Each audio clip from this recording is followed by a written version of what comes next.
Assalamualaikum warahmatullahi wabarakatuh. Apa kabar sahabat Al-Fatah yang dimuliakan Allah? Semoga kita dalam keadaan sehat, dilimpahkan rezekinya dan diberikan keberkahan dunia dan akhirat. Amin ya robbal alamin.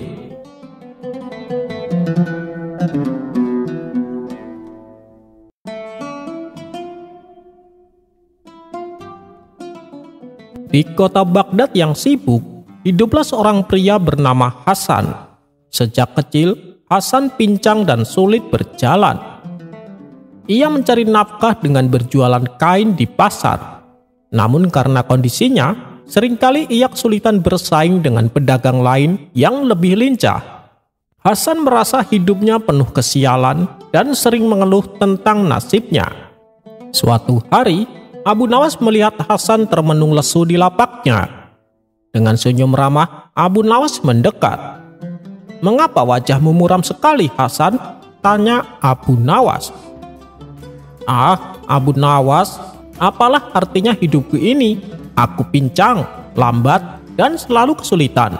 Sepertinya keberuntungan tak pernah berpihak kepadaku," keluh Hasan. Abu Nawas mengangguk-angguk. "Jangan bicara begitu, Hasan. Terkadang apa yang kita anggap sebagai kekurangan justru bisa menjadi keberuntungan kita," ucap Abu Nawas. Hasan menatap Abu Nawas dengan heran. "Bagaimana bisa begitu, Abu Nawas? Kaki pincang ini hanya membuatku sengsara."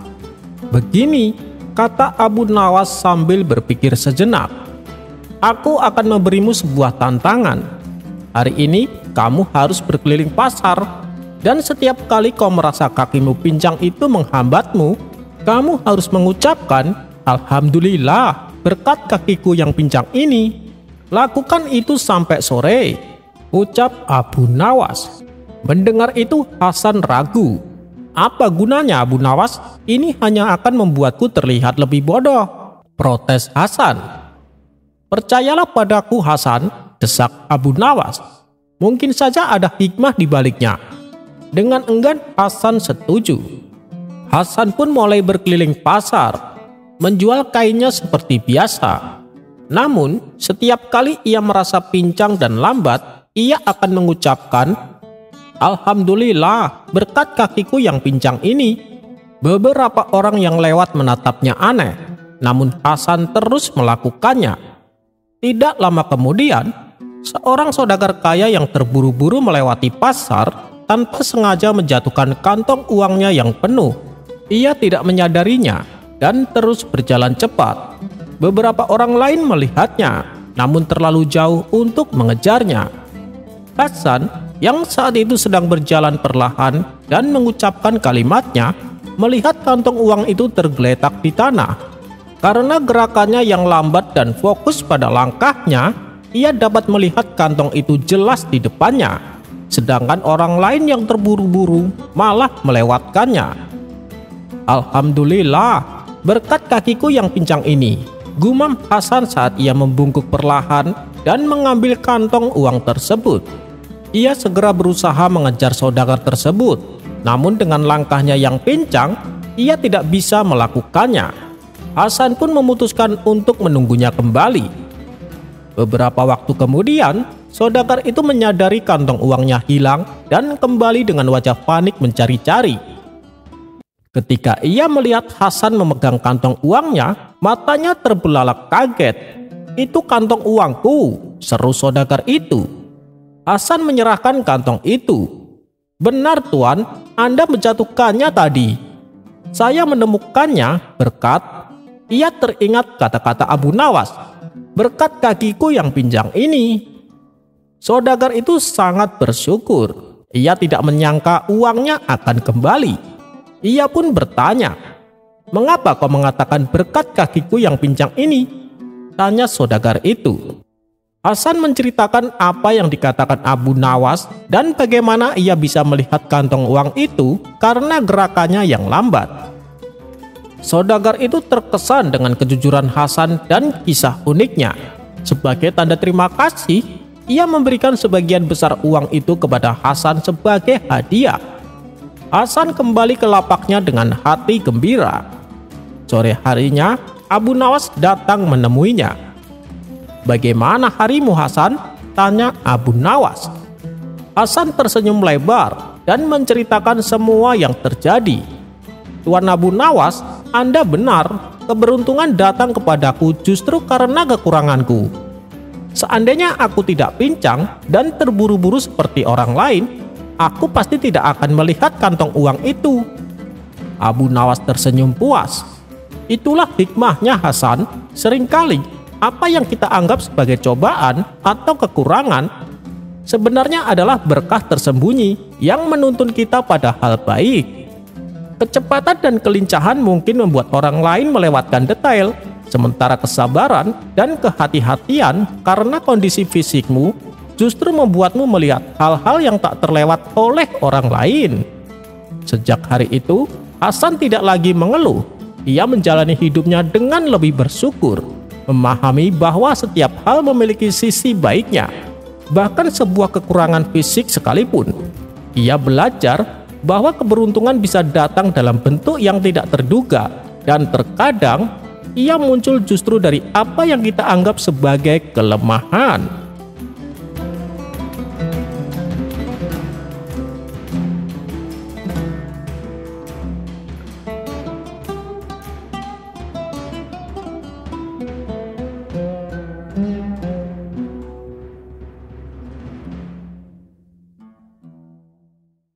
Di sebuah desa yang ramai, Abu Nawas dikenal sebagai orang cerdik yang selalu berhasil mengelabui orang-orang serakah atau licik. Namun kali ini, ia berhadapan dengan seorang yang tak disangka. Seorang kakek tua yang ternyata sangat licik dan suka mengerjai orang, termasuk Abu Nawas sendiri. Pada suatu hari, Abu Nawas sedang berjalan santai di pasar ketika seorang kakek datang menghampirinya sambil membawa kendi. "Wahai anak muda, kau terlihat baik hati. Tolong belikan aku roti di toko sana. Aku haus dan lapar, tapi tak punya uang," kata si kakek dengan suara lirik. Merasa kasihan, Abu Nawas pun membeli roti untuk si kakek. Namun saat ia kembali dan menyerahkan roti tersebut, si kakek malah menuangkan isi kendi ke tangan Abu Nawas. "Sebagai tanda terima kasih, minumlah ini, susu kambing murni," kata si kakek tersenyum. Namun, begitu Abu Nawas mencium aromanya, ia tersentak. Itu bukan susu, melainkan air bercampur tepung basi. Si kakek tertawa kecil lalu berlari pergi, meninggalkan Abu Nawas yang kebingungan. Warga sekitar yang melihat kejadian itu pun ikut tertawa. Beberapa hari kemudian, Abu Nawas duduk di alun-alun ketika si kakek datang lagi. Kali ini ia menangis terseduh-seduh. "Abu Nawas, tolong aku. Aku kehilangan sekantong uang perak di jalan. Itu semua tabunganku," keluh si kakek tua. Merasa iba, Abu Nawas segera mengajak warga untuk mencari. Mereka menyisir setiap sudut jalan selama berjam-jam. Namun, setelah lelah mencari, si kakek tiba-tiba tertawa terbahak-bahak. "Hahaha, aku hanya bercanda, Abu Nawas. Aku ingin tahu, apakah kau benar-benar peduli pada orang tua sepertiku?" katanya sambil tertawa. Mendengar itu, warga mulai kesal dan Abu Nawas merasa dipermainkan untuk kedua kalinya. Namun ia tetap sabar dan hanya menggelengkan kepala. Beberapa hari kemudian, si kakek kembali datang ke rumah Abu Nawas dengan wajah panik. "Abu Nawas, tolong aku, Abu Nawas. Cucuku terjebak di sumur belakang rumahku. Aku tak bisa mengangkatnya sendiri." Kali ini Abu Nawas mulai curiga. Tapi ia tetap pergi bersama warga menuju sumur. Saat mereka tiba, si kakek tiba-tiba tertawa dan berkata, "Hahaha, tidak ada siapa-siapa di dalam sumur itu. Aku hanya ingin melihat, apakah kalian masih mau menolongku setelah kejadian sebelumnya?" Lanjut si kakek. Warga mulai marah dan Abu Nawas merasa cukup sudah. Ia berpikir cepat lalu berkata dengan nada serius, "Baiklah kek, kalau begitu Aku akan melaporkanmu kepada hakim karena telah membohongi orang banyak." Si kakek masih tertawa dan berkata, "Ah, mana mungkin hakim mau menangkap seorang kakek tua sepertiku?" Tapi Abu Nawas hanya tersenyum dan berkata, "Kalau begitu, biarkan aku membuktikan sesuatu." Ia lalu berpura-pura melihat ke dalam sumur dan berteriak, "Astaga, ada karung emas di dalam sumur ini!" teriak Abu Nawas. Mendengar itu, si kakek yang serakah langsung berlari dan menjulurkan kepalanya ke dalam sumur untuk melihat sendiri. Namun saat ia terlalu condong ke depan, yur, si kakek terpleset dan jatuh ke dalam sumur. Warga yang melihat kejadian itu tertawa terbahak-bahak. Mereka tidak langsung menolong si kakek, melainkan membiarkannya sebentar sebagai pelajaran atas kejahilannya. Setelah beberapa saat, Abu Nawas akhirnya berkata, "Nah, sekarang kau tahu bagaimana rasanya dikerjai, kek. Semoga kau tidak mengulanginya lagi." Si kakek yang basah kuyup dan menggigil akhirnya mengangguk dengan pasrah. Sejak hari itu, ia berhenti mengerjai orang dan lebih banyak menghabiskan waktunya di rumah.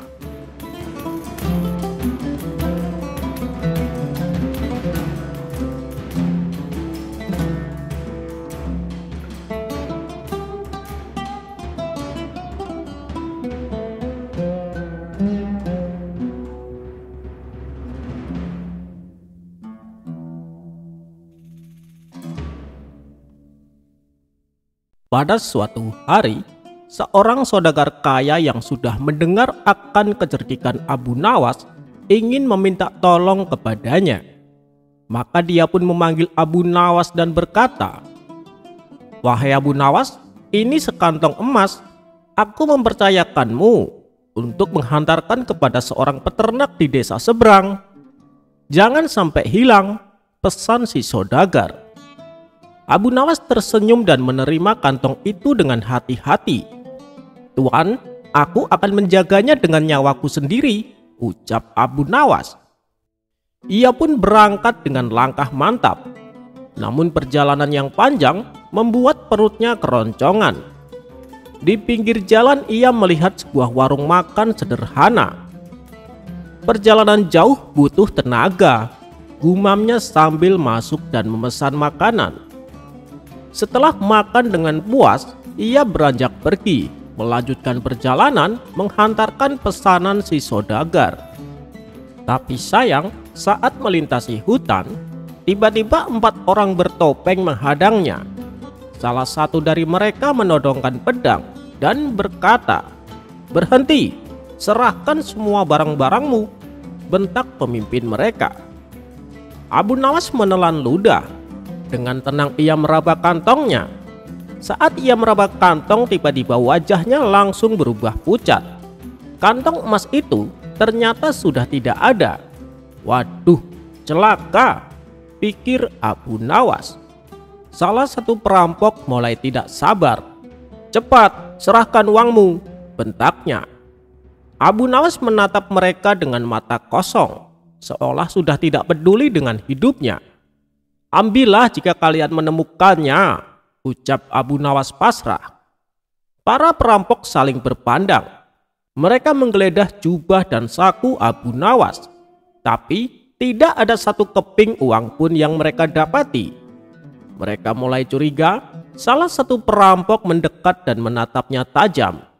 "Kok ini ya, benar-benar orang miskin," ucapnya. Abu Nawas hanya menghela napas, matanya kosong. Wajahnya lelah. Ia bahkan tidak mencoba membela diri. Perampok-perampok itu ragu. Pemimpinnya mendengus kesal. "Woi, percuma, jangan buang waktu dengan orang seperti ini," bentaknya. Akhirnya mereka pergi tanpa berkata apa-apa. Abu Nawas tetap berdiri diam di tempat, masih belum percaya bahwa kantong emasnya telah hilang. Dengan langkah gontai, Abu Nawas memutuskan kembali ke rumah si saudagar. Ia sudah menyiapkan banyak kata-kata permohonan maaf, walaupun tahu tidak akan cukup untuk mengganti kehilangan emas sebesar itu. Namun ketika ia melewati warung tempat ia makan tadi, seseorang memanggilnya. "Hei tuan, kau tadi meninggalkan sesuatu," teriak penjaga warung. Abu Nawas terkejut dan menoleh. Penjaga warung itu mengangkat sekantong emas yang tidak asing di matanya. Sejenak Abu Nawas terdiam, lalu buru-buru mengambilnya. "Alhamdulillah, kau tidak tahu betapa pentingnya ini bagiku," katanya dengan suara bergetar. Penjaga warung tersenyum. "Aku tahu, ini pasti milik orang yang penting. Makanya aku simpan baik-baik," ucapnya. Abu Nawas hampir menangis karena lega. Tanpa buang waktu, ia langsung bergegas ke rumah peternak dan menyelesaikan tugasnya. Untuk kedua kalinya, gerombolan perampok itu melihat Abu Nawas melintas. Tapi kali ini Abu Nawas tampak santai saja. Karena para perampok tidak melakukan aksinya, mereka berpikir bahwa Abu Nawas hanya orang miskin yang tidak mempunyai barang berharga apapun. Abu Nawas pun dapat dengan mudah menyelesaikan tugas dari tuan saudagar. Beberapa waktu kemudian, ketika kembali ke rumah si saudagar, Abu Nawas menceritakan semua yang terjadi. Saudagar itu tertawa sampai terbatuk-batuk. "Jadi, perampok itu hanya bisa menatap wajah kosongmu, lalu pergi dengan kecewa ya?" ujarnya. Abu Nawas mengangguk. "Mungkin mereka pikir aku sudah putus asa dalam hidup." Saudagar tertawa lagi. "Kok ini memang selalu punya cerita luar biasa, Abu Nawas? Baiklah, karena kau sudah menjalankan amanah ini dengan baik, aku akan memberimu hadiah." Ia pun memberikan sekantong kecil emas kepada Abu Nawas sebagai tanda terima kasih. Abu Nawas tersenyum. "Terima kasih tuan, aku janji tidak akan kehilangan yang ini." Mereka berdua pun tertawa bersama. Pesan dari cerita ini adalah jangan terburu-buru dalam perjalanan. Selalu pastikan barang berharga sebelum beranjak. Kadang ketenangan dan ekspresi kita bisa lebih ampuh dari 1000 kata. Rezeki yang sudah ditakdirkan untukmu tidak akan tertukar.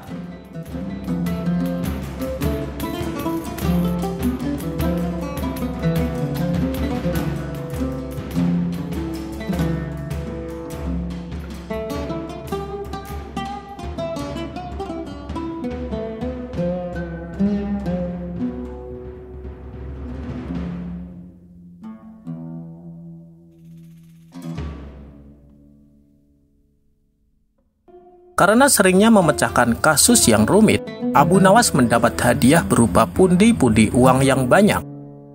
Rupanya hal ini mengundang rasa iri oleh sebagian hakim istana yang berjumlah 5 orang.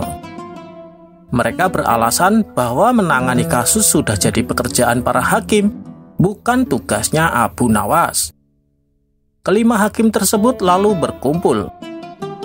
"Abu Nawas mendapat hadiah yang seharusnya jadi milik kita," kata salah satu dari mereka. "Benar, ini tak boleh dibiarkan. Ayo, kita ajukan protes kepada Baginda Raja," sahut hakim yang lainnya. Maka kelima hakim ini menghadap Baginda Raja dan menyatakan keberatannya. Mendengar keluhan mereka, Baginda Raja menanggapinya dengan bijak. "Kalian kan sudah mendapat gaji tiap bulannya, sedangkan Abu Nawas tidak mendapatkan. Jadi wajar kalau aku memberikan hadiah. Itu sebagai rasa terima kasih karena telah membantu menyelesaikan masalah," tutur Baginda Raja. "Tapi itu kan seharusnya sudah menjadi tugas kami. Kenapa Paduka berikan kepada Abu Nawas?" protes salah satu hakim. "Saya tahu kalian adalah orang pintar dan berpendidikan. Tapi kasus yang aku percayakan kepada Abu Nawas bukan hanya butuh kecerdasan, tapi juga butuh kebijaksanaan," terang Baginda Raja. "Kalau soal kebijaksanaan, kami juga bisa, Paduka yang mulia," ujar mereka. Karena mereka bersikukuh dengan pendiriannya, akhirnya Baginda Raja membuat sebuah tantangan. "Baiklah, saya akan uji kalian dengan kasus yang sederhana. Bila kalian bisa memecahkannya, saya tak akan lagi meminta bantuan Abu Nawas," kata Baginda Raja. Kemudian Baginda Raja perintahkan pelayan untuk membawakan papan tulis. Lalu di papan tulis tersebut, Baginda Raja menggambar garis dengan panjang 100 cm. Nah, sekarang masing-masing dari kalian maju dan perpendeklah garis ini, perintah Baginda Raja. Hakim pertama maju ke depan. Ia menghapus 20 cm dari garis itu dan kini menjadi 80 cm. Selanjutnya Baginda Raja mempersilahkan hakim kedua untuk melakukan hal yang sama. Ia pun menghapus garis sepanjang 20 cm dan garis tersebut kini menjadi 60 cm. Hakim ketiga dan hakim keempat pun maju ke depan. Mereka berdua melakukan hal yang sama hingga garis itu tinggal 20 cm. Dan tibalah giliran hakim kelima. Ia terlihat kebingungan, tak tahu harus bagaimana. Kemudian Baginda Raja bertanya, "Apakah kau akan melakukan hal yang sama seperti kawan-kawanmu? Kalau demikian, garisnya akan hilang. Padahal yang aku minta perpendek garisnya, bukan menghilangkan garisnya. Tapi kalau kau hanya menghapus 10 cm, berarti kau telah berbuat tidak adil, karena keempat kawanmu menghapus 20 cm. Lalu bagaimana caramu memecahkan masalah ini? Kalau kau kebingungan, silahkan tanya pada keempat kawanmu itu," ujar Baginda Raja. Kelima hakim tersebut berpikir keras untuk mencari solusinya. Namun setelah sekian lama berpikir, mereka tak kunjung menemukan jawabannya. "Ampun Paduka Yang Mulia, kami tidak tahu cara memecahkan masalah ini," kata mereka. "Baiklah, jika kalian sudah menyerah, maka akan aku panggil Abu Nawas kemari." Singkat cerita, dipanggillah Abu Nawas ke istana untuk menyelesaikan masalah yang diberikan kepada kelima hakim tersebut. Tanpa pikir panjang, Abu Nawas langsung melaksanakan perintah Baginda Raja. Ia tidak menghapus garis yang tersisa 20 cm. Akan tetapi, ia menggambar garis baru yang panjangnya 120 cm. Garis tersebut lebih panjang daripada garis pertama yang dibuat Baginda Raja. Setelah Abu Nawas selesai dengan tugasnya, Baginda Raja lalu berkata kepada kelima hakim tersebut, "Kalian lihat sendiri kan? Bagaimana cara Abu Nawas menyelesaikan masalah? Untuk membuat garis menjadi lebih pendek, kalian tak perlu menghapusnya. Cukup membuat garis baru yang lebih panjang. Maka garis pertama akan menjadi lebih pendek dengan sendirinya." Mendengar hal itu, kelima hakim tersebut menyadari akan kekeliruannya dan mengakui kecerdasan Abu Nawas akan sifat bijaknya dalam menyelesaikan masalah.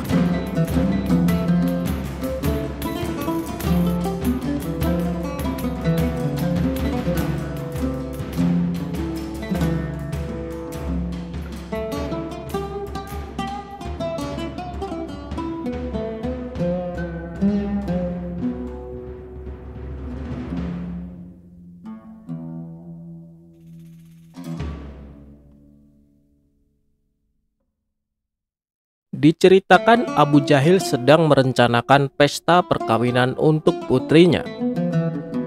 Karena pesta yang akan diadakan terbilang megah, tentunya butuh biaya yang cukup besar. Setelah Abu Jahil berunding dengan istri, mereka berdua lalu memutuskan untuk menjual sapinya yang sedang bunting. Keesokan harinya, pergilah Abu Jahil ke pasar hewan dengan membawa sapi miliknya. Sesampainya di sana, ia menawarkan sapinya kepada orang-orang, berharap ada yang berminat membelinya. Tapi sayang, sampai hari menjelang siang, sapi Abu Jahil tak kunjung laku.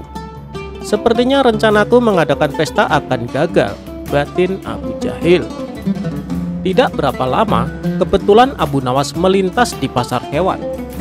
Melihat Abu Jahil juga berada di situ, Abu Nawas pun menghampirinya. "Kamu lagi ngapain di sini?" tanya Abu Nawas. "Aku mau menjual sapi, Abu Nawas.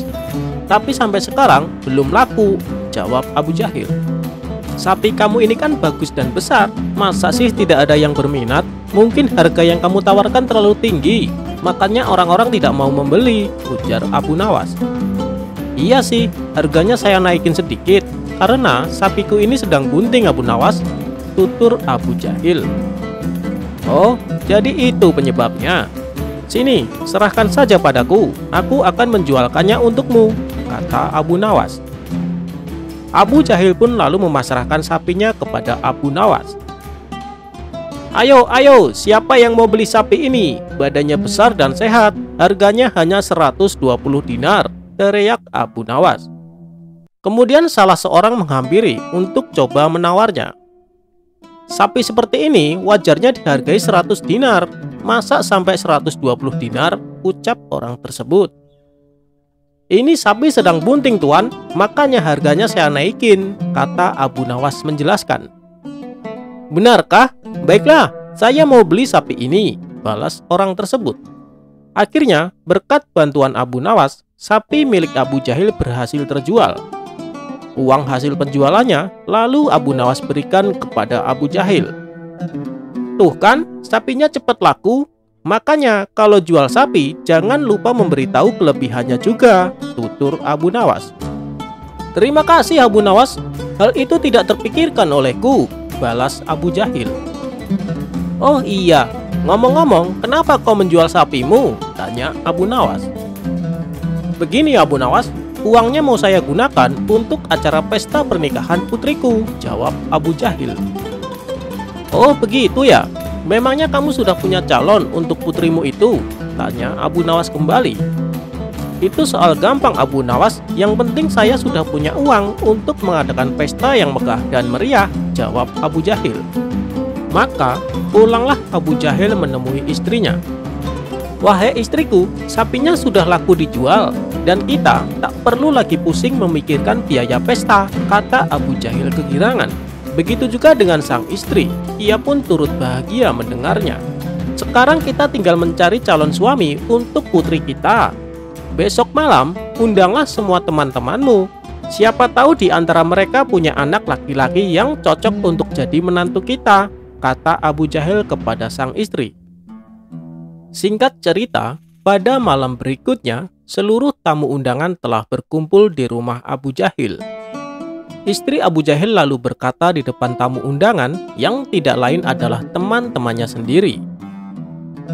Para hadirin sekalian, rencananya saya akan mengadakan pesta besar-besaran untuk perkawinan putriku, tapi aku masih bingung mencari calon suami untuk putriku itu.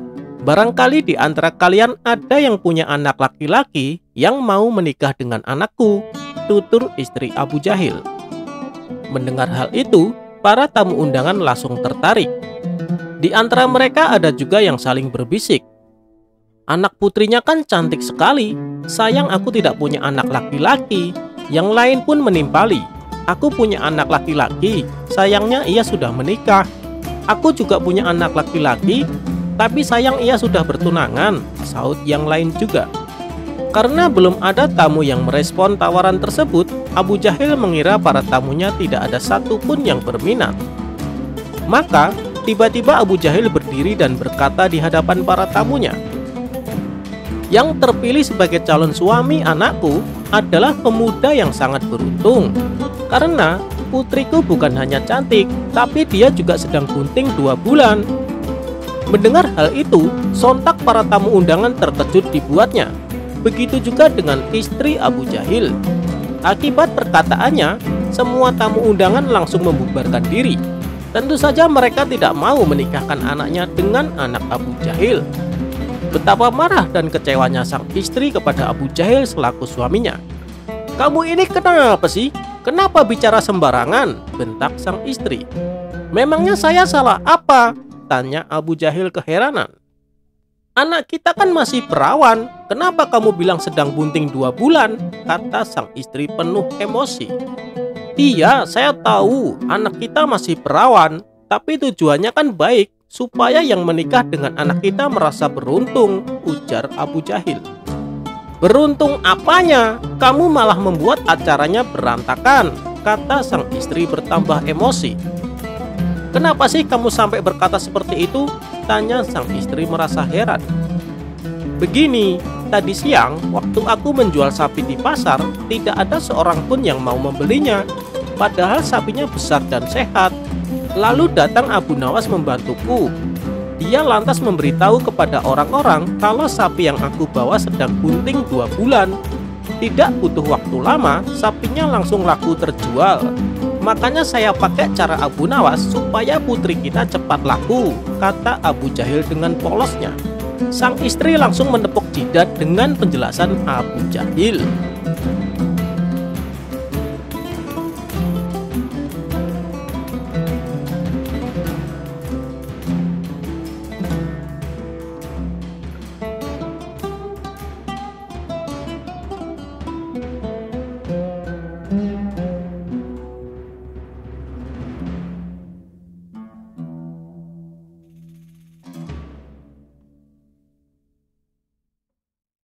Pada suatu hari, kota Baghdad digemparkan dengan terjadinya pencurian di rumah saudagar kaya raya, dan ada sebanyak uang 100 dinar lenyap di gondol pencuri. Nampaknya, pencuri tersebut sangat profesional. Buktinya saja sudah banyak petugas dikerahkan untuk mengejar pencuri itu, namun si maling tak kunjung tertangkap. Sang saudagar kaya raya semakin gusar dibuatnya. Bagaimana tidak, sudah uangnya diambil, kemudian ada rasa penasaran sebenarnya siapa pencuri lihai tersebut. Hebatnya lagi, tak ada satupun pertanda yang bisa ditunjukkan sebagai bahan penyelidikan lebih lanjut. Bahkan meskipun telah mendesak pejabat setempat, tetap saja hasilnya nihil. Pada akhirnya, sang saudagar membuat keputusan. Barang siapa yang mencuri hartanya dan dia mau mengembalikan, maka dia akan mendapatkan hak separuh dari harta yang dicuri tersebut. Namun, meskipun sudah diberikan pengumuman tersebut, si pencuri tak kunjung memperlihatkan batang hidungnya. Bahkan si pencuri ini merasa nyaman dan aman, karena tak satupun orang yang mengetahui ulahnya. Tidak putus asa, sang saudagar akhirnya membuat sayembara baru. Barang siapa yang berhasil mendapatkan pencuri tersebut, maka dia akan mendapatkan seluruh harta tersebut. Tentu saja sayembara ini sangat menarik warga Baghdad.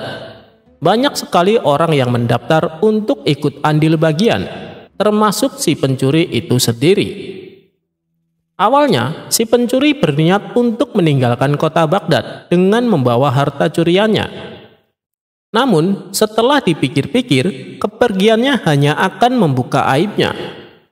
Karena itu si pencuri mencoba bertahan di kota dengan ikut-ikutan menjadi peserta sayembara. Dia semakin merasa aman saat berkumpul dengan peserta sayembara. Dia sangat yakin kedoknya tidak akan terbongkar. Begitu melihat hasil yang belum jelas terlihat dari sayembara yang sudah dibukanya, sang saudagar akhirnya mendesak sang hakim untuk mendatangkan Abu Nawas. Namun sayangnya, Abu Nawas pada hari itu sedang berada di Damaskus dan baru bisa pulang pada esok harinya. Semua harapan bertumbuh pada Abu Nawas. Kasak-kusuk begitu gencar di kalangan warga. Mereka menebak apakah Abu Nawas mampu menguak teka-teki tersebut. Sementara itu, si pencuri hatinya menjadi ciut karena dia tahu bagaimana kemampuan Abu Nawas dalam memecahkan masalah. Pada keesokan harinya, Abu Nawas datang dengan membawa tongkat banyak sekali. Dan kemudian dia membagikan tongkat-tongkat tersebut kepada semua yang hadir sambil berpesan, "Tongkat-tongkat ini sudah saya mantrai, kalian bawa pulang. Besok bawa kembali ke sini. Jika salah satu di antara kalian pencurinya, maka tongkat akan bertambah 1 telunjuk. Yang bukan pencuri, maka tidak usah khawatir," ujar Abu Nawas. Kemudian semua warga pun pulang. Dan si pencuri bingung mikirin bagaimana caranya biar bisa lolos keesokan harinya. Setelah memeras otak, dia memutuskan untuk memotong tongkat tersebut sepanjang telunjuk jarinya. Singkat cerita, keesokan harinya semua warga berkumpul dan mengembalikan tongkat kepada Abu Nawas. Pada saat menerima tongkat dari pencuri tersebut, Abu Nawas langsung menangkapnya karena tongkatnya menjadi lebih pendek. Kemudian si pencuri diadili dengan seadil-adilnya. Akhirnya Abu Nawas berhak menerima uang 100 dinar tersebut. Namun uang tersebut dibagikan kepada fakir miskin di kotanya.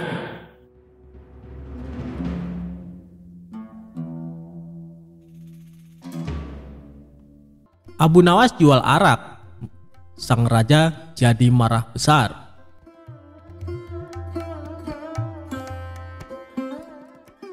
Selalu ada cara yang dilakukan oleh Abu Nawas untuk tidak dimarahi oleh baginda raja. Setiap perbuatan yang dilakukan pasti ada saja kesalahan yang membuat sang raja marah. Namun bukan Abu Nawas jika tidak bisa membuat sang raja menjadi marah karena perbuatan Abu Nawas. Abu Nawas sendiri menjadi terkenal karena puisinya yang jenaka dan lucu. Tidak berhubungan dengan tema-tema tradisional seperti tema padang pasir, tetapi juga berbicara tentang kehidupan kota dan menyanyikan kegembiraan meminum anggur, serta cinta dari anak laki-laki muda dengan humor nakal. Kisah Abu Nawas kali ini menceritakan sang raja marah besar karena kedapatan Abu Nawas menjual arak. Suatu saat Abu Nawas kepergok membawa botol arak berwarna merah dan sang raja menegurnya. Namun Abu Nawas menyangkal kalau dia membawa arak. Dia menyebutnya air susu yang pemalu. Kecerdasan Abu Nawas benar-benar menghibur baginda raja. Suatu ketika sang raja murka melihat pekerjaan pengawal kerajaan tidak beres. Setelah diselidiki, para pengawal itu ternyata sedang mabuk-mabukan. "Wahai para pengawalku semua, sudah sering kuingatkan kau jangan sering mabuk-mabukan," ujar baginda raja. Para pengawal terlihat gemetar, mereka menunduk, tidak berani menatap wajah sang raja karena merasa bersalah. "Ceritakan kepadaku, dari mana kalian mendapat arak itu?" tanya sang raja. Untuk beberapa saat para pengawal itu tidak mau mengaku. Namun setelah raja membentak, para pengawal pun mengaku. "Abu Nawas lah yang membawa arak itu, kami juga diajari mabuk-mabukan olehnya," ujar salah seorang pengawal. "Cepat bawa Abu Nawas ke hadapanku sekarang juga, kalau tidak kalian yang akan menerima hukuman dariku," ujar sang raja. Keesokan harinya para pengawal itu mendatangi rumah Abu Nawas yang sangat sederhana. Sesampainya di rumah Abu Nawas, salah seorang pengawal berkata, "Bawalah botol ini dan katakan ini semua atas perintahmu." "Tunggu dulu, dengan minuman arak ini aku pasti dihukum oleh raja," kata Abu Nawas. "Jika engkau lolos dari hukuman raja, aku akan memberimu sejumlah dinar," ucap sang pengawal. "Lalu apa keuntunganmu memberiku sejumlah dinar?" ucap Abu Nawas. "Jika engkau lolos dari hukuman raja, maka kami juga akan lolos dari hukuman raja. Gunakanlah kecerdasanmu mengelabui raja," kata pengawal itu. Akhirnya Abu Nawas pergi menemui baginda raja membawa arak dengan botol merah. "Wahai Abu Nawas, apa yang engkau pegang itu?" tanya baginda raja. "Ini susu baginda, rasanya enak sekali," jawab Abu Nawas seenaknya. "Bagaimana itu susu? Air itu berwarna merah, sedangkan susu berwarna putih bersih," kata raja. Sang raja pun mengambil botol yang dipegang Abu Nawas. Betul sang baginda, susu itu berwarna putih bersih. Dia berubah merah karena malu bertemu baginda, dan berubah warna jadi merah merona, jawab Abu Nawas dengan mencoba mengambil hatinya raja yang rupawan. Sang raja pun tertawa sambil geleng-geleng kepala meninggalkan Abu Nawas. Meski ia tahu yang dibawa oleh Abu Nawas adalah arak. "Baiklah, aku maafkan kalian. Tapi jika kalian mengulangi lagi perbuatan kalian, maka hukumannya berlipat ganda," titah sang raja. Dan akhirnya sang raja pun mengampuni kesalahan para pengawal. Sedangkan Abu Nawas mendapatkan sejumlah dinar dari para pengawal karena telah berhasil melaksanakan misinya.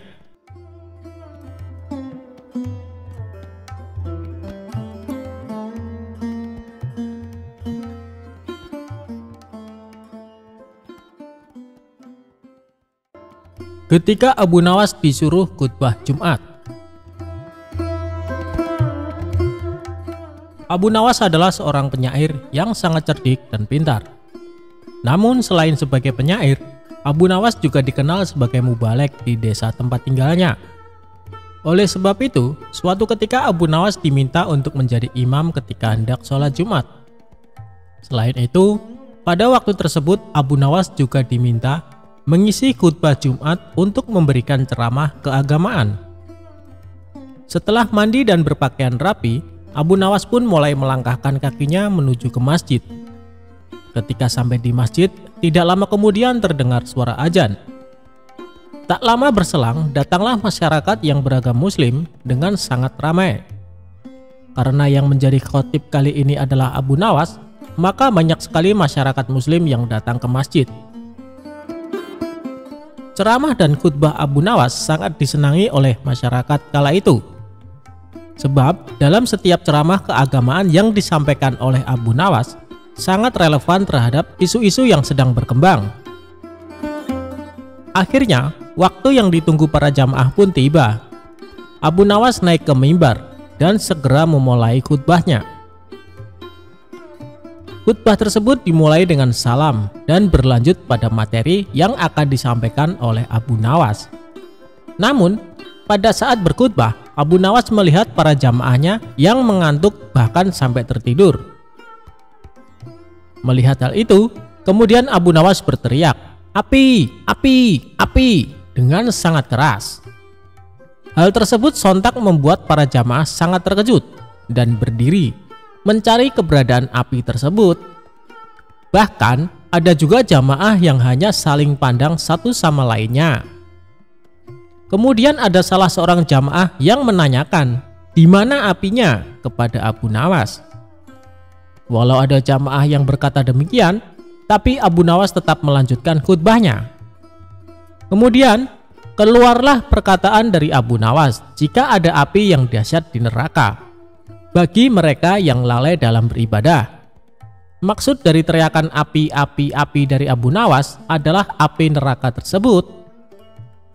Barang siapa yang lalai dalam beribadah, maka ia akan merasakan panasnya api neraka. Usai melakukan ceramah tentang api neraka, kemudian Abu Nawas menutup khutbahnya dengan lantunan doa-doa. Setelah itu, Abu Nawas memimpin sholat Jumat dengan khusyuk dan diikuti oleh para jamaah. Ketika salat, para jamaah masih teringat dan terngiang-ngiang dengan api neraka yang dikatakan oleh Abu Nawas dalam khutbahnya. Walau awalnya terkesan gagal dalam memberikan ceramah keagamaan karena banyak yang mengantuk dan tertidur, namun sesungguhnya Abu Nawas berhasil membuat para jamaah untuk selalu rajin beribadah. Sebab para jamaah selalu ingat dengan khutbah Abu Nawas, di mana saat itu ia mengatakan mereka yang malas beribadah akan merasakan panasnya api neraka.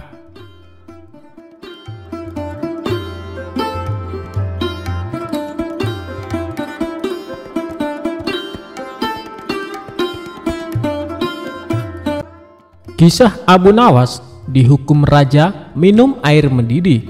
Inilah akhirnya. Abu Nawas merupakan pujangga Arab yang terkenal cerdas dan cerdik dalam menghadapi segala permasalahan. Ia hidup sejaman dengan Baginda Raja Harun. Bahkan Abu Nawas merupakan salah satu rakyat yang sangat dekat dengannya. Di sisi lain, ia juga salah satu warganya yang sering mendapatkan hukuman dari Baginda Raja. Tapi yang membuat Baginda Raja kesal, Abu Nawas selalu saja bisa lolos dari hukuman karena kecerdikannya. Dan kali ini Abu Nawas kembali melakukan kesalahan. Abu Nawas ketahuan prajurit istana tengah menenggak minuman keras.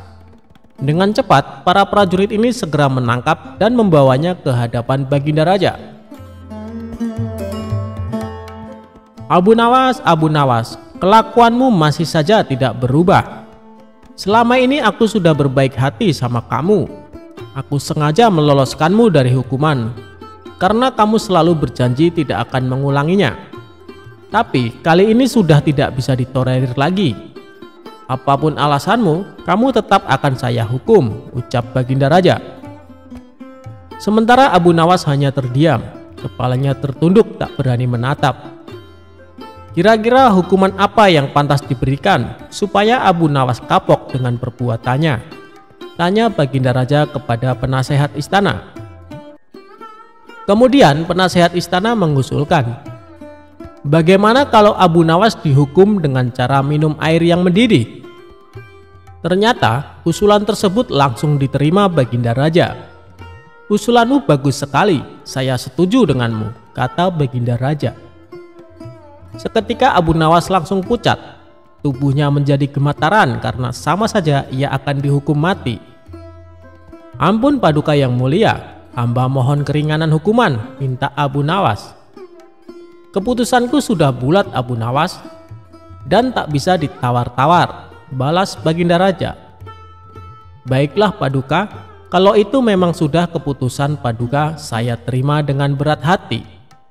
Tapi sebelum saya menjalani hukuman, izinkan saya menemui istri dan anak-anak saya untuk berpamitan," ujar Abu Nawas.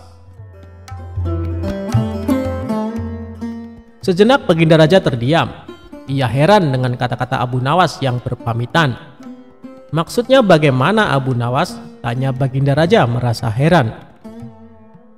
"Begini Paduka, apabila air mendidih masuk ke dalam perut, bukan hanya lidah dan bibir saja yang akan melepuh, tapi semua organ tubuh di dalamnya juga ikut melepuh. Tidak menutup kemungkinan saya akan mati saat itu juga," jelas Abu Nawas. Baginda Raja pun terkejut, ia tak menyadari akan hal itu. "Kasihan juga Abu Nawas, tapi masa saya harus menarik kembali ucapan saya? Itu tidak mungkin. Martabat saya sebagai raja akan jatuh," pikir Baginda Raja. "Baiklah Abu Nawas, saya penuhi permintaanmu. Sekarang juga kamu pulang, tapi besok kamu harus sudah ada di sini," titah Baginda Raja. Abu Nawas pun lalu pamit pulang. Sesampainya di rumah, Abu Nawas memberitahu istri dan anak-anaknya tentang hukuman yang akan dijalani. "Mengapa Baginda Raja sekejam itu?" kata istrinya tak terima. "Sudahlah wahai istriku, bila memang ini sudah takdirku untuk mati, saya harap kamu dan anak-anak mengikhlaskan kepergianku," tutur Abu Nawas. Mereka lalu menangis sambil berpelukan erat. Malam pun semakin larut. Abu Nawas masih belum dapat memejamkan mata. Ia terus meratapi nasib yang tengah dihadapinya. Namun ia terus mencari cara bagaimana supaya bisa lolos dari hukuman Baginda Raja. Saat Abu Nawas sedang memutar otaknya, tiba-tiba rasa lapar mulai menghinggap. "Wahai istriku, adakah makanan yang tersisa untukku?" tanya Abu Nawas. "Saya sudah menyiapkan sop panas di atas meja, tapi sepertinya sekarang sudah dingin," jawab sang istri. "Sudah dingin? Memangnya kapan kamu membuat sopnya?" tanya Abu Nawas kembali. "Tadi sewaktu habis Isya, ini kan sudah tengah malam, jadi wajar kalau sopnya sudah dingin," kata sang istri memperjelas. Saat itu terbesitlah di otak Abu Nawas akan ide yang cemerlang. Tapi Abu Nawas sengaja tidak memberitahu istrinya, sebab ia tidak ingin rencananya menjadi berantakan. Setelah menjelang pagi hari, Abu Nawas mengumpulkan para tetangganya, dan ia memberitahu mereka bahwa dirinya akan dihukum mati, dan ia meminta agar para tetangganya ini ikut bersamanya ke istana. Berita mengejutkan ini tentu saja membuat para tetangganya kaget. Ia tak menyangka Baginda Raja bisa sekejam itu. "Abu Nawas, kamu kan dekat dengan Baginda Raja. Kenapa tidak minta ampun darinya?" tanya mereka. "Biarlah, nasi sudah menjadi bubur. Baginda Raja juga tidak akan mencabut ucapannya," terang Abu Nawas. Maka berangkatlah Abu Nawas ke istana dengan didampingi keluarga dan para tetangganya. Melihat kedatangan Abu Nawas bersama orang banyak, Baginda Raja pun bertanya, "Hei Abu Nawas, kenapa kau bawa orang banyak sekali? Apakah kau hendak melawanku?" Dengan ekspresi wajah sedihnya, Abu Nawas menjawab, "Ampun Paduka, Paduka jangan salah paham. Mereka semua adalah tetangga saya Paduka. Mereka ingin melepas kepergian saya." Baginda Raja pun akhirnya tidak keberatan akan hal itu. "Baiklah Abu Nawas, apakah kau siap menjalani hukuman?" tanya Baginda Raja. "Saya siap, Paduka. Silahkan bawa kemari air mendidihnya," balas Abu Nawas. Lalu beberapa prajurit istana membawakan bejana yang berisi air mendidih ke hadapan Abu Nawas. "Sekarang kamu minum air mendidih itu, Abu Nawas," kata Baginda Raja. "Siap, Paduka yang mulia. Tapi sebelumnya izinkan saya meminta maaf dan berpamitan kepada keluarga saya dan para tetangganya," pinta Abu Nawas. "Oh, silakan," ucap Baginda Raja. Abu Nawas pun menghampiri istri dan anak-anaknya. Suara tangis istri dan anak-anak Abu Nawas pun pecah. Orang-orang yang hadir pun ikut bersedih. Tak terasa air mata Baginda Raja juga ikut menetes. Sebenarnya Baginda Raja tidak tega, tapi ia tidak mungkin membatalkan hukuman. Karena banyaknya tetangga yang ikut hadir, tentu saja memakan waktu lama hingga tak terasa air mendidih yang ada di dalam bejana menjadi dingin. Setelah Abu Nawas selesai berpamitan, ia segera mengambil air di bejana dan meminumnya sampai habis. Tentu saja Abu Nawas tidak mengalami suatu apapun, sebab air yang ada di dalam bejana sudah menjadi dingin. "Paduka yang mulia, saya sudah menjalani hukuman. Izinkan saya pulang," pinta Abu Nawas. Melihat hal itu, Baginda Raja menjadi bengong. "Hei Abu Nawas, bukankah saya menyuruhmu minum air mendidih?" tanya Baginda Raja. "Benar, Paduka, tapi air di bejana itu kan tadinya mendidih. Jangan salahkan saya kalau air itu menjadi dingin. Saya hanya melakukan apa yang seharusnya saya lakukan," jawab Abu Nawas.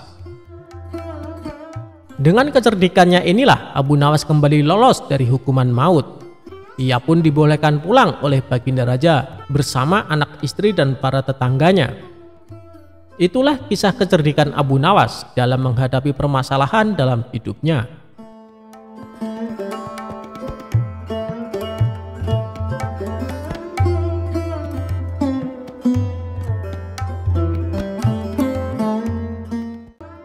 Abu Nawas menipu malaikat untuk menghindari pertanyaan kubur.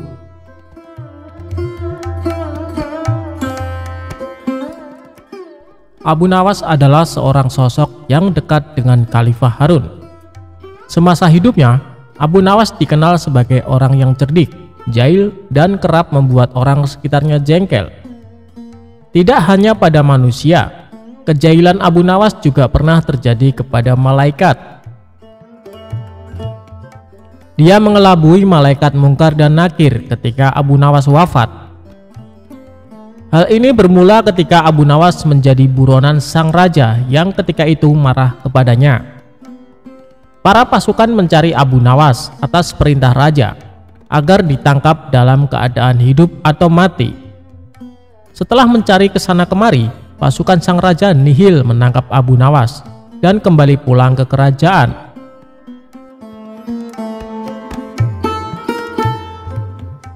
Mengetahui pencariannya berakhir, Abu Nawas pulang ke rumahnya untuk kemudian sholat 2 rakaat.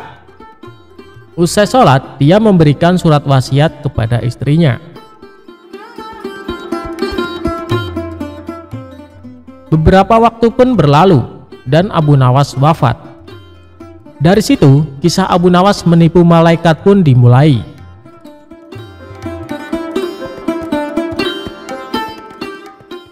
Sebelum wafat, Abu Nawas memberikan wasiat agar istrinya mengkafaninya. Alih-alih memintanya dengan yang baru, dia minta agar ketika wafat dipakaikan kain kafan usang, jelek atau lusuh. Kain kafan tersebut seolah-olah seperti kain kafan orang yang sudah lama meninggal. Berdasarkan kisah yang sudah turun-menurun, diceritakan kalau Abu Nawas pun sudah berada di alam kubur. Namun, kebingungan melanda malaikat Mungkar dan Nakir. Tugas malaikat tersebut adalah menanyakan atau menguji keyakinan orang yang sudah meninggal. Mereka bingung karena arwah tersebut menggunakan kain kafan kotor dan lusuh, tidak seperti orang yang baru meninggal. Kedua malaikat itu pun berdebat, apakah orang tersebut merupakan penghuni lama atau baru di alam kubur. Setelah berdebat panjang, Kedua malaikat bersepakat untuk menanyakan keimanan arwah tersebut. "Man robuka?" atau "Siapa Tuhanmu?" tanya malaikat mungkar. Mendengar pertanyaan itu, Abu Nawas sedikit ketakutan dan hening sesaat untuk kemudian menjawab pertanyaan malaikat. "Wahai malaikat, tidakkah kau tahu bahwa kain kafanku ini sudah lama? Bukan orang yang baru meninggal dunia," jawabnya. Mendengar jawaban itu, malaikat makin dibuat bingung dan terdiam.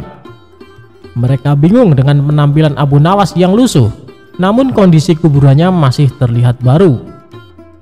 Perdebatan pun kembali terjadi sambil pandangannya tak lepas dari Abu Nawas. Pada akhirnya, malaikat mendapat suatu keputusan.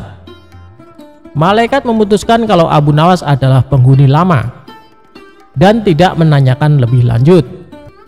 Kedua malaikat itu lantas pergi dan berpindah ke kuburan lain dan bertanya-tanya apakah mereka sedang dijahili.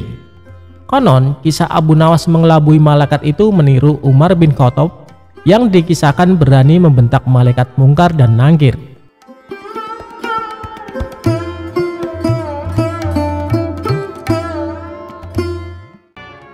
Abu Nawas kok ditipu? Ya ditipu balik pelakunya. Suatu kali, Abu Nawas memutuskan menjual satu-satunya keledai yang biasa digunakan sebagai kendaraan karena dia sangat membutuhkan uang. Istrinya pun menyetujui rencana itu. Dalam perjalanannya ke pasar hewan, dia bertemu seseorang. Orang itu lantas menanyakan harga jual ternak yang disebutnya sebagai kambing. Berkerutlah kening Abu Nawas karena orang itu menyebut keledainya sebagai kambing. Abu Nawas menyanggah bahwa hewan yang dibawanya bukanlah kambing, tetapi keledai. Seseorang tadi lantas menantang Abu Nawas untuk segera menjual hewan itu di pasar. Abu Nawas tentu akan memperoleh harga yang amat murah menurutnya. Abu Nawas meneruskan perjalanannya. Dia tak terlalu menghiraukan seseorang yang baru bicara dengannya tadi. Tak lama berselang, ia bertemu seseorang lagi ketika dia sedang menunggangi keledainya. Dia menanyakan mengapa Abu Nawas menunggangi seekor kambing yang bukan merupakan hewan tunggangan. Abu Nawas tentu saja langsung menyangkal dan menyebut bahwa hewannya itu adalah keledai yang merupakan hewan kendaraan. Orang kedua yang bicara dengan Abu Nawas ini mempersilahkan Abu Nawas untuk menanyakan sendiri kepada orang-orang di pasar apakah hewannya itu kambing atau keledai. Kali ini Abu Nawas lagi-lagi tak ambil pusing soal kambing atau keledai. Abu Nawas berjalan lagi menuju ke pasar. Belum sampai di pasar, dia bertemu lagi dengan seseorang yang menyaksikan bahwa hewan yang dibawa itu merupakan keledai. Dia menanyakan kepada Abu Nawas, hendak kemanakah kambing itu dibawa? Abu Nawas jadi terperangah dan mulai ragu. Sudah 3 orang menyebut keledainya itu sebagai kambing. Orang ketiga ini terus meyakinkan bahwa hewan yang dibawa Abu Nawas merupakan kambing. Akhirnya di tangan orang keempat, Abu Nawas menjual kambing itu dengan harga 3 dirham. Sesampainya di rumah, Abu Nawas mendapat omelan dari sang istri karena menjual keledai dengan harga sangat murah. Dia baru menyadari kalau dirinya baru saja kena tipu oleh kawanan orang yang telah bekerja sama.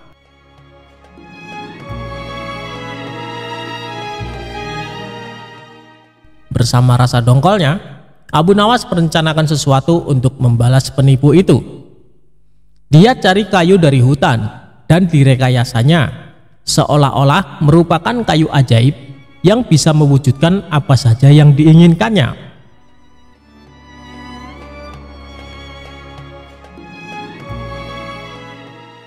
Kesempatan pun tiba. Suatu kali, Abu Nawas menyadari bahwa 4 orang yang menipunya sedang berada di satu lokasi dengannya. Aksi pun dimulai dengan menuju warung untuk makan.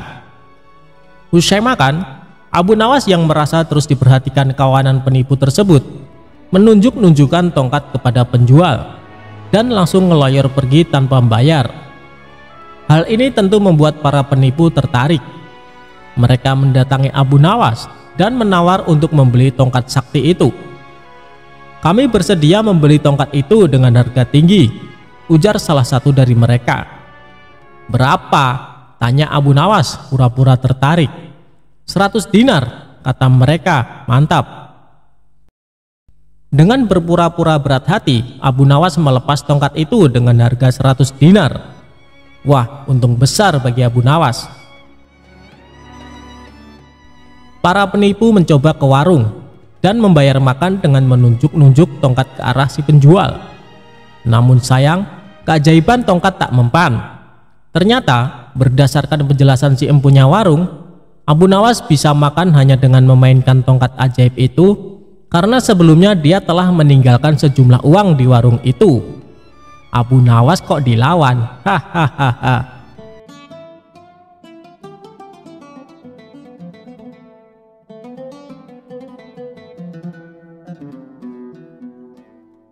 Abu Nawas nyebur ke sungai. Kali ini cerita antara Abu Nawas dan Abu Jahal. Bermula dari Abu Nawas pagi-pagi berangkat sholat subuh berjamaah di masjid. Setelah itu, ia mencari kayu bakar di hutan. Di perjalanan, Abu Nawas berpapasan dengan Abu Jahal. "Mau kemana Abu Nawas?" tanya Abu Jahal. "Mau cari kayu di hutan," jawab Abu Nawas. "Ayo kita berangkat bersama-sama." "Aku juga mau mencari kayu di hutan," terang Abu Jahal. Abu Nawas pun melanjutkan perjalanannya dengan ditemani Abu Jahal. Ketika mereka berjalan melewati pinggir sungai, tiba-tiba Abu Nawas tergelincir dan hampir jatuh. Namun, untunglah ada Abu Jahal di sampingnya.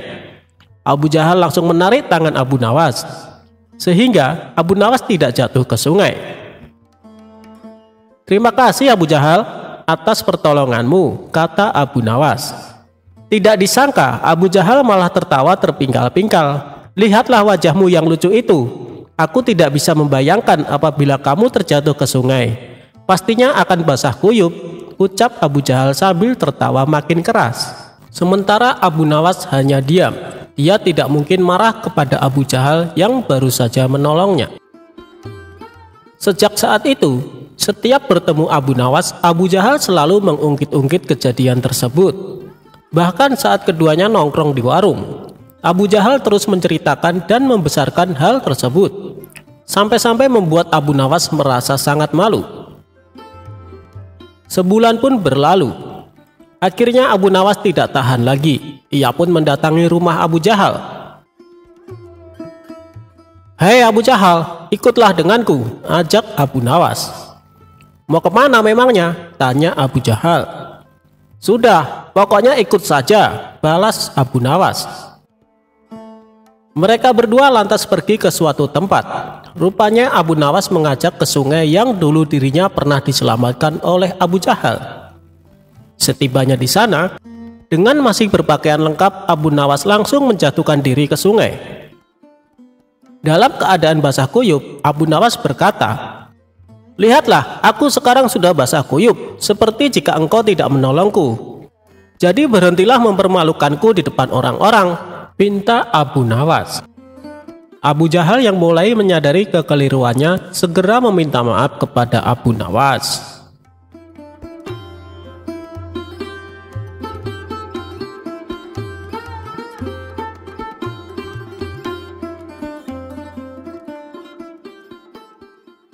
Karena buta warna, Abu Nawas selamat dari bahaya.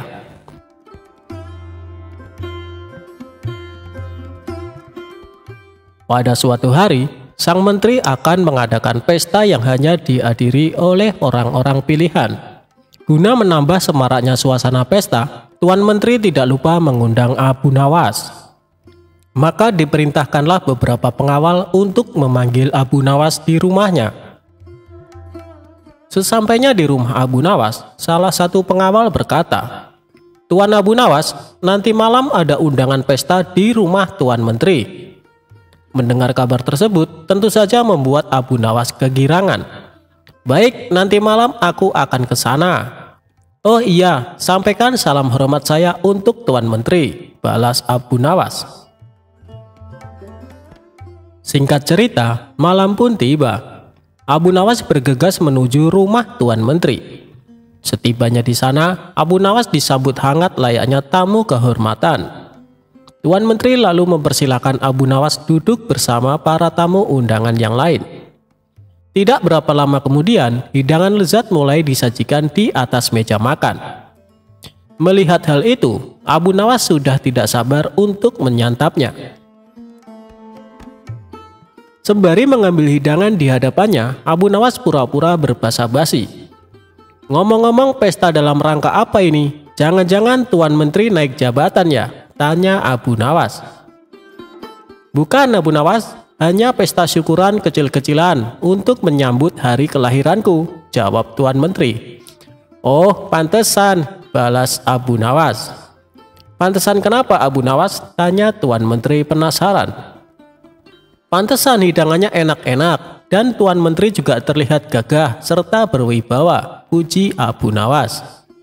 "Kamu bisa saja Abu Nawas," balas Tuan Menteri tersipu malu.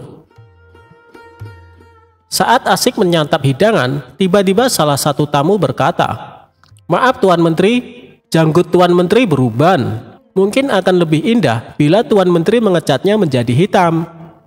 Mendengar itu, Tuan Menteri yang tadinya berseri-seri mendadak berubah menjadi emosi. "Kurang ajar kamu. Kamu pikir aku sudah tua bangka? Kamu menghina aku," bentak dia. "Ampun Tuan Menteri, aku sama sekali tidak bermaksud demikian," jawab tamu tersebut ketakutan. "Pengawal, tangkap orang ini dan masukkan ke penjara selama 3 hari, perintah Tuan Menteri kepada pengawalnya. Dengan sigap para pengawal langsung menyeret tamu tersebut untuk dimasukkan ke penjara. Ternyata kemarahan Tuan Menteri tidak berhenti sampai di situ. Ia lantas bertanya kepada tamu undangan yang lain, "Apakah kamu lihat ada uban di janggutku?" Dikarenakan takut dihukum, tamu yang ditanya kali ini menjawab dengan berkata bohong. "Hampir tidak ada Tuan Menteri." "Apa maksudmu dengan kata hampir?" "Pengawal, seret orang ini ke dalam penjara," teriak Tuan Menteri. Tamu kedua pun dibawa oleh pengawal untuk dimasukkan ke penjara. Gara-gara kejadian ini, suasana pesta yang tadinya meriah berubah jadi menegangkan. Untuk ketiga kalinya, Tuan Menteri mengajukan pertanyaan yang sama kepada tamu. "Selanjutnya, apa kau lihat ada uban di janggutku?" tanya Tuan Menteri. Karena takut dihukum seperti kedua tamu sebelumnya, tamu ketiga menjawab dengan berkata bohong. "Sama sekali tidak ada Tuan, bahkan janggut Tuan terlihat hitam dan indah." "Kamu pembohong," bentak Tuan Menteri. "Pengawal, berikan dia 10 cambukan di punggungnya, kemudian penjarakan dia selama sebulan," perintah Tuan Menteri. Akhirnya Tuan Menteri menoleh ke arah Abu Nawas. Tapi Abu Nawas terlihat asik menyantap makanan seolah sedang tidak terjadi apa-apa. "Apa kau melihat uban di janggutku?" tanya Tuan Menteri kepada Abu Nawas yang tampak asik melahap makanan lezat tidak menghiraukan pertanyaan Tuan Menteri. Abu Nawas, aku bertanya kepadamu," bentak Tuan Menteri. Mendengar namanya disebut, Abu Nawas pun menoleh ke arah Tuan Menteri dan menghentikan makannya untuk sementara. "Maaf Tuan Menteri, Tuan bertanya kepadaku," sahut Abu Nawas. "Ya, aku bertanya kepadamu. Apa kau melihat uban di janggutku?" tanya Tuan Menteri. "Sebenarnya aku ingin menjawabnya Tuan Menteri, tapi aku buta warna, jadi tidak tahu mana warna hitam dan putih," ucap Abu Nawas. Ia pun kembali meneruskan makannya. Jawaban Abu Nawas yang singkat tapi menggelikan membuat Tuan Menteri tertawa terpingkal-pingkal. Wajahnya yang tadi penuh emosi seketika redam dan kembali tenang untuk mencairkan suasana. Setelah selesai makan, Abu Nawas menceritakan beberapa kisah lucu yang membuat seisi ruangan penuh tawa.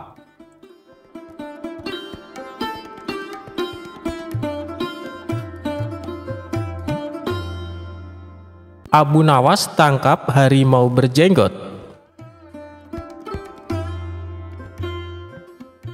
Suatu ketika, Baginda Raja terlihat sangat marah kepada Abu Nawas yang telah berkali-kali mempermainkan dirinya. dengan cara-cara yang sangat kurang ajar. Tak main-main, bahkan kali ini Baginda Raja ingin membunuh Abu Nawas jika gagal dalam melaksanakan perintahnya. Hei Abu Nawas, sekarang juga kamu harus mempersembahkan kepadaku seekor harimau berjenggot. Jika gagal, aku akan membunuh engkau, tegas Baginda Raja. Ya Tuanku Paduka, semua perintah Paduka akan hamba laksanakan. Namun untuk yang satu ini, hamba mohon waktu 8 hari, jawab Abu Nawas. Setelah percakapan itu, Abu Nawas pulang ke rumahnya. Sepertinya ia sudah menangkap gelagat bahwa kali ini Baginda Raja memang sangat marah kepadanya. Baginda Raja rupanya sedang mencari akal agar dapat mencelakakan Abu Nawas. Jadi aku juga harus berhati-hati, pikir Abu Nawas dalam perjalanan. Setibanya di rumah, Abu Nawas memanggil 4 orang tukang kayu dan disuruh untuk membuat kandang macan. Hanya dalam 3 hari kandang macan tersebut sudah jadi. Abu Nawas lalu berpesan kepada istrinya agar menjamu orang yang berjenggot apabila datang ke rumah. Istriku, jika nanti engkau mendengar aku mengetuk pintu, suruh dia masuk ke dalam kandang itu, kata Abu Nawas sambil menunjuk kandang macan itu. Baik suamiku, jawab istrinya. Ia kemudian bergegas pergi menuju musola dan membawa sajadah. Hei Abu Nawas, tumben sholat di sini, tanya imam dan penghulu musola itu. Sebenarnya saya mau menceritakan hal ini kepada orang lain, tapi kalau tidak kepada tuan penghulu, kepada siapa lagi saya mengadu, jawab Abu Nawas. Tadi malam saya ribut dengan istri saya, itu sebabnya saya tidak mau pulang ke rumah. Abu Nawas melanjutkan ceritanya. Pucuk dicinta ulam pun tiba. Kubiarkan Abu Nawas tidur di sini dan aku pergi ke rumah Abu Nawas menemui istrinya. Sudah lama aku menaruh hati kepada perempuan cantik itu, pikir penghulu itu yang duduk di depan Abu Nawas. Abu Nawas, bolehkah aku menyelesaikan perselisihan dengan istrimu itu? Tanya sang penghulu. Silahkan, hamba sangat berterima kasih atas kebaikan hati tuan, jawab Abu Nawas. Tak menunggu waktu lama, penghulu itu pergi ke rumah Abu Nawas dengan hati berbunga-bunga dan dengan wajah berseri-seri. Setelah sampai, ia mengetuk pintu rumah Abu Nawas. Begitu pintu terbuka, ia langsung menghampiri istri Abu Nawas dan diajak untuk bersanding. Hei Adinda, apa gunanya punya suami jahat dan melarat? Lagi pula Abu Nawas tak karuan, lebih baik kamu jadi istriku. Kamu dapat hidup senang dan tidak kekurangan sesuatu apapun, kata penghulu itu. Baiklah jika keinginan tuan demikian, jawab istri Abu Nawas. Tak berapa lama kemudian, terdengar pintu rumah Abu Nawas diketuk oleh seseorang. Ketukan itu membuat penghulu kaget dan kebingungan kemana ia harus bersembunyi. Tuan, silahkan bersembunyi di dalam kandang itu, kata istri Abu Nawas sambil menunjuk kandang yang terletak di dalam kamar Abu Nawas. Tanpa pikir panjang lagi, penghulu itu masuk ke kandang itu dan menutupnya dari dalam. Sedangkan istri Abu Nawas segera membukakan pintu sambil menengok ke kanan dan kiri. Abu Nawas lalu masuk ke rumah. Hei istriku, apa yang ada di dalam kandang itu? Tanya Abu Nawas. Tidak ada apa-apa, jawab istrinya. Apa putih-putih itu? Tanya Abu Nawas dengan penasaran. Lalu melihat penghulu itu gemetaran karena malu dan ketakutan. Setelah 8 hari, Abu Nawas memanggil 8 kuli untuk memikul kandang itu ke istana. Para warga ternyata sudah geger, ingin melihat harimau berjenggot. Karena seumur hidupnya, mereka tidak pernah melihat harimau berjenggot. Jangankan melihat, mendengar harimau berjenggot pun belum pernah. Mereka terheran-heran akan kehebatan Abu Nawas yang telah memiliki seekor harimau berjenggot. Tetapi begitu melihat penghulu di dalam kandang itu, mereka tidak bisa bilang apa-apa. Selain mengiringi kandang itu sampai ke istana, hingga menjadi arak-arakan panjang, si penghulu menjadi sangat malu. Tak lama kemudian, sampailah iring-iringan itu ke dalam istana. "Hei Abu Nawas, apa kabar? Apakah kamu sudah berhasil mendapatkan harimau berjenggot?" tanya Baginda. "Dengan berkat dan doa tuanku, alhamdulillah hamba berhasil," jawab Abu Nawas. Maka dibawalah kandang itu ke hadapan Baginda Raja. Ketika Baginda hendak melihat harimau tersebut, si penghulu memalingkan mukanya ke arah lain dengan muka merah padam karena perasaan malu bercampur takut. Tiba-tiba Baginda Raja menggeleng-gelengkan kepala dengan takjub. Sebab menurut penglihatan Baginda, yang ada di dalam kandang itu adalah penghulu musola. Abu Nawas buru-buru menimpali. "Ya tuanku, itulah harimau berjenggot." Tapi Baginda tidak cepat tanggap. Ia termenung sesaat karena penghulu dikatakan harimau berjenggot. Tiba-tiba Baginda bergoyang ke kiri dan ke kanan seperti orang berdoa. Penghulu, kata Baginda. "Ya tuanku Paduka, perlukah memberitahukan kenapa hamba dapat menangkap harimau berjenggot ini di rumah hamba sendiri?" kata Abu Nawas. Baginda Raja menganggukkan kepala tanda setuju. Abu Nawas pun menceritakan apa yang terjadi sebelumnya kepada Baginda Raja. Ya, aku maklum sudah," ujar Baginda Raja sambil menoleh ke kandang itu dengan mata berapi-api. Melihat hal itu, Baginda sangat murka kepada sang penghulu. Sebab ia semestinya menegakkan hukum, ia pula yang melanggarnya, ia telah berkhianat. Baginda segera memerintahkan punggawa mengeluarkan penghulu dari kandang dan diarak keliling pasar, setelah sebelumnya dicukur botak agar diketahui oleh seluruh rakyat betapa aibnya orang yang berkhianat.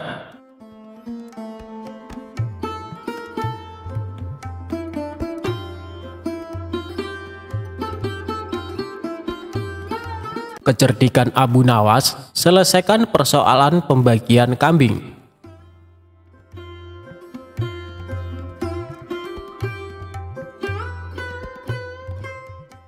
Suatu hari datanglah 3 orang desa menghadap Baginda Raja di istana. Baginda Raja yang waktu itu sedang duduk berbincang-bincang dengan para pejabat tinggi, langsung saja mempersilahkan ketiga orang itu untuk masuk. Setelah 3 orang itu membungkuk, salah seorang di antara mereka berkata, "Ampun beribu ampun Baginda, karena kami telah mengganggu perbincangan Baginda dengan para pejabat yang lain." "Tidak, kalian tidak mengganggu. Kami malah senang dengan kedatangan kalian. Memangnya ada apa kalian menghadapku? Adakah persoalan yang ingin kalian sampaikan?" "Begini Baginda, saya Ahmad mempunyai 2 ekor kambing betina. Zulfikar mempunyai seekor kambing jantan. Sedangkan Zubair tidak mempunyai kambing. Karena itulah Zubair yang setiap hari harus bekerja mengembalakan kambing. Apabila ketiga kambing itu beranak pinak, maka pembagian keuntungannya juga telah kami sepakati, yakni saya mendapat separuh dari jumlah kambing. Zulfikar memperoleh 1/3 dari jumlah kambing. Sedangkan Zubair yang mengembala dan merawat yang mendapat bagian 1/8-nya, terang Ahmad. "Lantas, apakah kambing itu sekarang telah beranak pinak?" tanya Baginda. "Benar Baginda, ketiga kambing itu sekarang sudah berjumlah menjadi 23 ekor. Karena itu, kami sekarang ingin membaginya sesuai dengan kesepakatan kami dulu. Tapi ternyata kami kesulitan untuk membaginya. Karena itulah kami kesini ingin memohon pertolongan Baginda," terang Ahmad. Membagi 23 ekor kambing sesuai perjanjian tentu tidak mudah. Bayangkan, bila Ahmad memperoleh pembagian separuh dari kambing-kambing itu, maka Ahmad sebenarnya mendapat bagian 11 ekor lebih setengah kambing. Sedangkan Zulfikar memperoleh pembagian 1/3, seharusnya mendapatkan 7 ekor lebih 2/3 kambing. Sementara Zubair mendapatkan 1/8-nya, yang berarti 2 ekor kambing lebih 7/8 kambing. Baginda Raja tampaknya berpikir keras untuk memecahkan masalah tersebut. Bahkan para pejabat yang hadir di tempat tersebut juga tak sanggup memecahkan masalah tersebut. Karena orang yang hadir di tempat tersebut tak ada yang bisa memecahkan masalah itu, akhirnya Baginda Raja terpikir untuk mengundang Abu Nawas yang cerdik untuk ke istana. Setelah Abu Nawas sampai di istana, ia pun langsung bertanya masalah yang terjadi. Mereka bertiga kemudian menceritakan ulang kronologi kebingungan tersebut. "Wah, itu masalah kecil Baginda. Insya Allah saya akan membantu mencarikan jalan keluarnya," kata Abu Nawas. "Tolong bawakan kambing itu masuk semuanya." Setelah ke-23 ekor kambing tersebut dituntun masuk istana, Abu Nawas lalu menghitung kembali jumlah kambingnya. Sesudah kambing itu dihitung dan benar jumlahnya 23 ekor, Abu Nawas lantas berpikir keras untuk menemukan solusi dari masalah pelik tersebut. Tak lama kemudian, "Izinkan saya meminjam kambing Baginda, seekor saja," kata Abu Nawas. "Nah, sekarang saatnya saya akan membagi kambing tersebut sesuai dengan porsi kalian saat perjanjian," kata Abu Nawas setelah menambahkan kambing milik Baginda Raja. "Ahmad yang berhak memperoleh separuh kambing, maka boleh mengambil 12 ekor. Sedangkan engkau Zulfikar, yang memperoleh bagian sepertiganya, maka boleh mengambil 8 ekor, kata Abu Nawas memerintah. Terakhir Zubair, yang memperoleh bagian 1/8-nya, maka engkau berhak mengambil bagian 3 kambing. Sisa 1, karena saya tadi meminjam 1 ekor kambing milik Baginda Raja, maka ini saya kembalikan lagi kambing tersebut. Masing-masing telah mendapatkan bagiannya." Mereka pun berterima kasih dan kembali ke kediamannya masing-masing. Perkara yang sulit itu akhirnya dapat ditemukan solusinya berkat kecerdasan Abu Nawas. Meskipun dalam hal ini ada yang dirugikan, namun mereka semua senang. Akhirnya Abu Nawas memperoleh hadiah uang emas dari Baginda Raja berkat kecerdikannya. Jika dicermati, ada yang salah atau kurang pas dari pembagian kambing tersebut. Coba seberapa telitikah sobat sekalian sehingga tahu letak kesalahannya.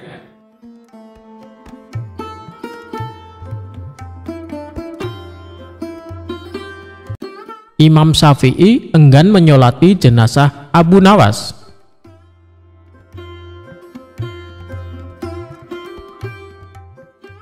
Abu Nawas dengan nama lengkap Abu Ali Al-Hasan bin Hani Al-Hakimi dikenal sebagai seorang penyair Arab yang sangat lihai. Namun di berbagai belahan dunia, Abu Nawas dikenal sebagai seorang sosok yang lucu, kocak alias jenaka. Abu Nawas juga sangat cerdik saat menghadapi raja dan memecahkan teka-teki yang belum ada jawabannya. Abu Nawas adalah seorang sufi yang paham Al-Quran dan hadis, tetapi dia menampakkan tingkah konyol dan kontroversi. Dia hidup di masa Raja Harun Ar-Rasyid dari dinasti Abbasiyah, sekaligus hidup di masa Imam Syafi'i. Masa muda Abu Nawas dikenal sebagai pemabuk yang gemar minum khamar, bahkan dijuluki penyair khamar. Imam Syafi'i kurang suka dengan sikap Abu Nawas karena dianggap tidak mencerminkan seorang muslim.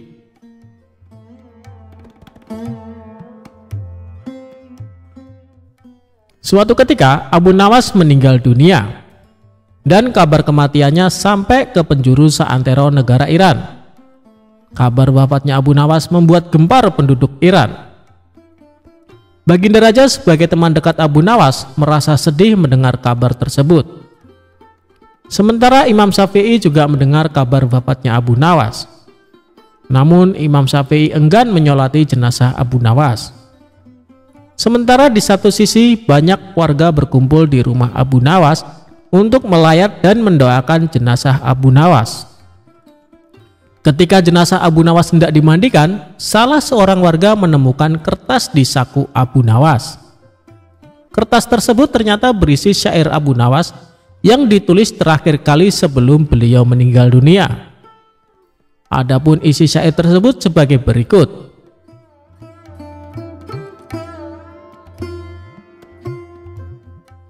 Wahai Tuhanku, dosaku terlalu besar dan banyak. Tapi aku tahu bahwa ampunanmu lebih besar. Jika hanya orang baik yang boleh berharap kepadamu, kepada siapa pelaku maksiat akan berlindung dan memohon ampunan? Aku berdoa kepadamu seperti yang engkau perintahkan, dengan segala kerendahan dan kehinaanku. Jika kau tampik tanganku, lantas siapa yang memiliki kasih sayang? Hanya harapan yang ada padaku ketika aku berhubungan denganmu dan keindahan ampunanmu, dan aku pasrah setelah ini.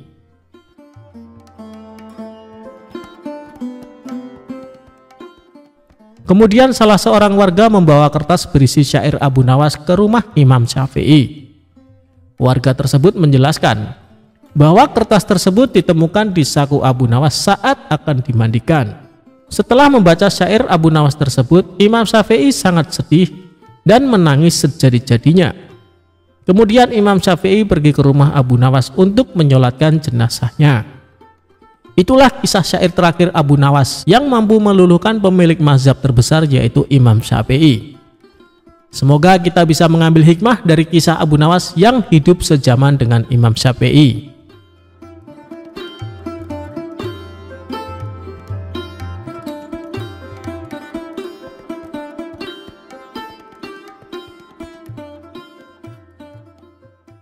Abu Nawas lolos dari siasat busuk pemilik warung makan. Dikisahkan, Abu Nawas sering bepergian keluar kota untuk tujuan berdagang. Di kota tersebut, Abu Nawas sering mampir di warung makan langganannya. Suatu ketika, Abu Nawas baru saja tiba di kota itu dan seperti biasanya mampir di warung makan langganannya itu.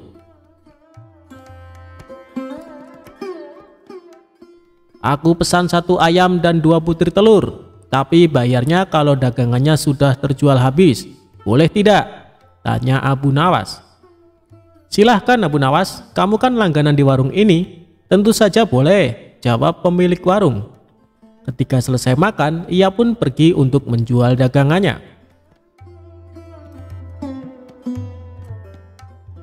Setelah 3 bulan berlalu, dagangan Abu Nawas pun habis.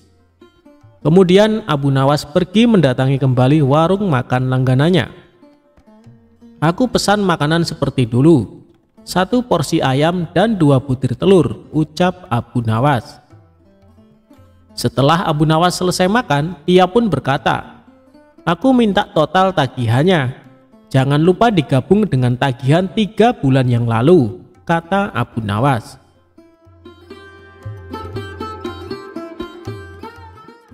Si pemilik warung menghitung tagihannya dan memberikan secari kertas. Ini total tagihannya, cukup 200 dirham saja, kata si pemilik warung. Apa? 200 dirham? Hanya untuk 2 porsi ayam dan 4 butir telur, kamu mau memerasku? Tanya Abu Nawas emosi. Harga ini sudah cukup murah, coba kau pikir, ayam yang kau makan sejak 3 bulan lalu, jika setiap harinya dia bertelur, maka akan menghasilkan ayam-ayam yang banyak. Dan jika dijual akan menghasilkan ribuan dirham. Tapi aku hanya menyuruhmu membayar 200 dirham saja, kata si pemilik warung. Ini tidak adil, hanya akal-akalanmu saja, kata Abu Nawas. Mereka berdebat tanpa hasil dan memutuskan untuk menghadap Tuan Hakim.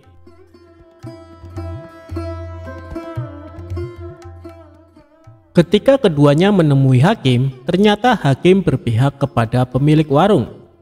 Lalu hakim bertanya, apakah kalian berdua menyepakati harga sejak 3 bulan yang lalu?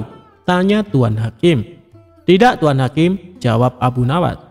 Kalau begitu ayam yang kamu makan kemungkinannya bisa menghasilkan ratusan ayam dan telur, tutur Tuan Hakim.